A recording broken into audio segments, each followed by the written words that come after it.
Pozdravljeni, dragi gledalci. Danes bomo govorili o kmečkih uporih. Toda zakaj je sploh prišlo do kmečkih uporov? Kmete je najbolj bremenilo povečanje dajatev, uvajanje novih dajatev in povečanje števila dni tlake.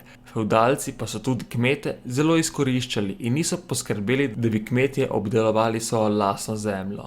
Z dajatvami od kmetov pa so prišli do razkošnega življenja in niso skrbeli za njihovo varnost. Zaradi turških vpadov so hitro naraščali deželni davki, s katerimi so pokrivali naraščajoče stroške pri deželni obrambi.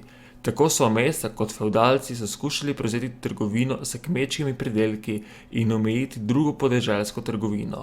Ob vseh novih bremenih in omejitvah je kmečko prebivalstvo doletela še vojaška služba. Kmetje so zavračali nova bremena in se sklicevali na staro pravdo, torej na tisto mero dajatev, ki je bila zapisana v urbarjih. Hoteli so ohraniti pridobitve, ki jim jih je dal gospodar. Z novimi obremenitvami se je krepila tudi kmečka samozavest, predvsem zato, ker se je nanje po podporo obračal tudi deželni knez. Na slovenskem ozemlju poznamo v poznem srednjem veku in v zgodnjem novem veku dvoje vrst kmečkih uporov. Veliki kmečki upori proti sistemu zemljiških gospodov in krajevni kmečki upori, ki so nastali kot posledica lokalnih težav. Sedaj pa si poglejmo koroški kmečki upor. Po uporniških vzorih drugod v vzhodnih Alpah so se koroški kmetje začeli povezovati.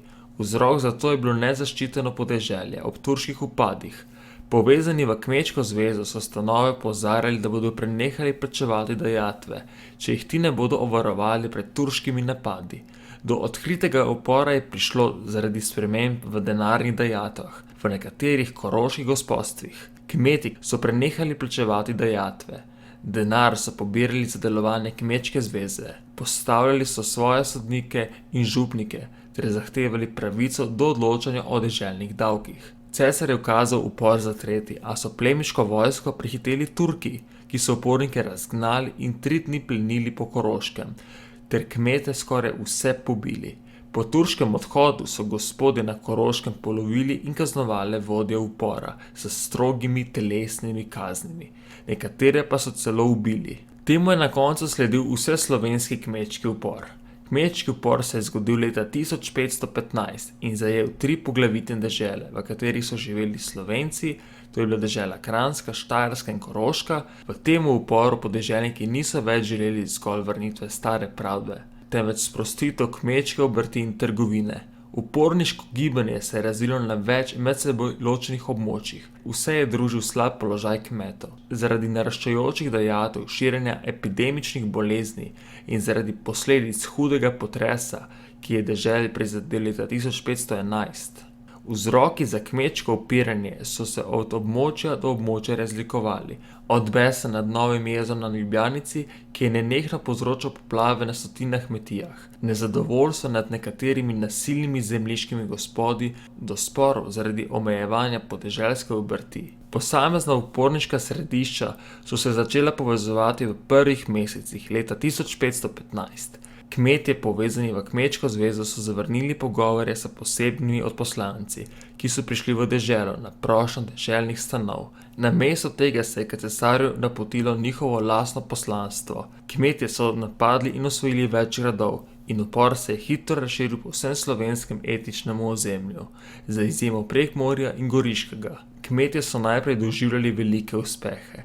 Plemstvo se je moralo umakniti na Kranjskem v Ljubljano in Kamnik, na Štajerskem pa v Maribor, na Koroškem pa v Beljak. Upor ni imel osrednjega vodstva, njegova organizacija je temeljila na obrambi pred Turki. Kmetje so bili vojaško neizurjeni in pomanjkljivo opremljeni. Na višku upora pa jih je bilo kar 80 000. A jih je malo številna plemiška vojska, podprta s cesarsko, kljub temu uspela poraziti in razgnati.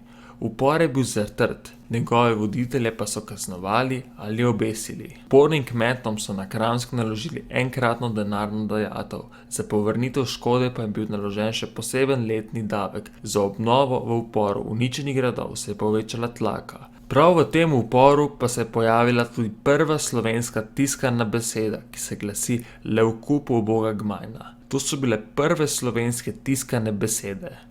Nato je sledil slovensko-hrvaški upor. Razmere so bile še posebno slabe na posestvih Franja Tahija. Poleg ekonomskih zlorab so bili kmetje še posebno ogorčeni nad Tahijevimi zlorabami nad njihovimi ženami in hčerami. Nemiri na Tahijevih posestvih pa so se začeli že leta 1571 z napadom na njegove izterjevalce. Leto pozneje so kmetje z naskokom na Susedgrad pregnali njegovo družino. Upor, ki je zaradi zaostrenih družbenih razmer dobil bistveno širše razsežnosti, se je začel 27. januarja 1573, ko je Ilija Gregorič pozval upornike k vstaji. Na čelu upora so bili Matija Gubec, Ivan Pasanec in Ivan Mogalič. Ilija Gregorič je bil vrhovni poveljnik uporniške vojske in skupaj s preostalimi tremi vodji kot tožilec član uporniškega sodišča. Organizacijo so zastavili podobno kot v vojni krajini, ker se je veliko upornikov nabralo vojaške izkušnje. Gubčev kmečki upor se od preostalih razlikuje po ciljih in programu. Uporniki so nameravali ustanoviti pravo kmečko državo pod okriljem cesarja. Pri uporu so pričakovali pomoč uskokov. Ti se zaradi drugačnega družbenega položaja upornikom niso pridružili. Upor, ki je izbruhnil na obeh straneh hrvaško-štajerske meje, je bil silovit, a kratkotrajen. Po osvojitvi Cesargrada 29. januarja se je razširil v okolico Brežic, na Kozjansko in na večino Hrvaškega Zagorja. Glavne bitke med uporniško in hitro zbrano fevdalno najemniško vojsko so bile med 5. in 9. februarjem 1573. Velik oddelek upornikov je bil uničen naprej pri Krškem, nato pa na Hrvaškem. Gregoričev oddelek pa se je razbežal po napadu pri Kunšperku. Glavnina upornikov pod Gubcem, približno 3000 ljudi, je vojska fevdalcev pokončala v znameniti bitki pri Stubici. Upor je bil zlomen, maščevanje fevdalcev pa strahovito. Vodjo upora so okronali za žarečo kovinsko krono in ga dali razčetveriti sredi Zagreba. K temu je kasneje sledil še zadnji kmečki upor, ki se je zgodil leta 1713 v Tolminu. Tolminski upor je bil zadnji v nizu velikih kmečkih uporov na Slovenskem. Izbruhnil je zaradi novih državnih davkov na meso in vino in zaradi izsiljevalskega načina njihovega pobiranja. Kmetje so svoje zahteve kmalu razširili na staro pravdo. Upor ni bil usmerjen samo proti fevdalcem, ampak tudi proti državni oblasti. Uporniški kmetje so osvobodili v Gorici zaprte tovariše in porušili več mitnic. Povezali so se v trdno kmečko zvezo in upor razširili na dele Kranjske. Na prošnjo goriških in krajinskih stanov je osrednja oblast nad upornike poslala čete iz vojne krajine.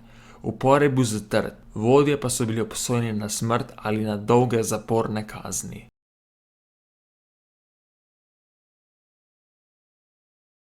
Upam, da vam je bil današnji dokumentarec všeč. Če vam je bil všeč, pritisnite like in se naročite.